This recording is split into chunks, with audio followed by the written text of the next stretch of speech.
Your son is a failure. He's barely passing my class, and with grades like this, I'm just not sure what kind of future he's gonna have. What do you have to say for yourself? You're supposed to graduate this year. Listen to Mr. Johnson. What kind of future do you think you're gonna have? With all due respect, don't call me a failure. Failure is an event, not a person, in fact. And you talk about the future, Mr. Johnson, but you're not preparing us for that. Excuse me? Just listen to what I'm saying. This should be good. Would you agree that in the future, most careers will become automated? Yeah, so? So the people who succeed will have to be curious, innovative, with resilience to adapt to new changes. What's your point? My point is, the focus in this school is not on that. It is on regurgitating information and test taking, and that's just real. But in today's world, creativity is the most important leadership skill. Oh, that's how you feel. You don't have to believe me, but maybe you will believe the 1,500 executives who recently said creativity is the most important leadership skill. See, pretty soon, no one will be hired because of what they know. Because who cares what you know or if you've memorized a fact? We've got Google and Siri for that. In the future, people will be hired because of what they can do with their knowledge. Can they creatively solve real-world problems, not just follow instructions or directions and bubble in multiple choice questions? So, Mom, that's why I'm stressed, because these robotic tasks we learn in school should stop. Because no one can do a robot's job better than a robot. Billionaire founder of Alibaba, Jack Ma, said that we should not compete with artificial intelligence, but instead focus on developing unique human intelligence. Mr. Johnson, drills are for teeth, not the human mind. So these repetitive knowledge-based tasks we must leave behind. Or in the future, you're gonna find a lot of people graduating out of your class right into the unemployment line. See, many top companies today don't look at grades.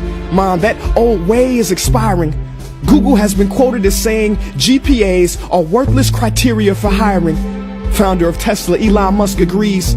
So I say this with unease and sorrow. If you continue to teach today as you taught yesterday, then you rob us students of tomorrow.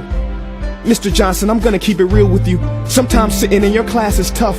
I'm constantly thinking, if I don't look up at the clock, maybe it'll speed up. So I listen to you do my work and pay attention, feeling like an hour had to have gone by. But it was only 3 minutes. So if you wonder why we're bored in class, look, you want to get a kid to hate reading? Give them this, a school textbook. And some people think it's our fault, and that hurts me. They say you can lead a horse to water, but you can't make him drink. And to that I say no. Firstly, you can put salt in that horse's hay and make him thirsty. And if you bring joy in your classroom, you can make any bad student nerdy. As he or she discovers the beauty of truly learning. Mr. Johnson, I mean no disrespect. You have the most important job on this planet. You build, create, and save lives. But if you really care about my future, like you say, then you have to fully commit and ask yourself honestly, how do I prepare a child for a future that doesn't yet exist? Here's a hint.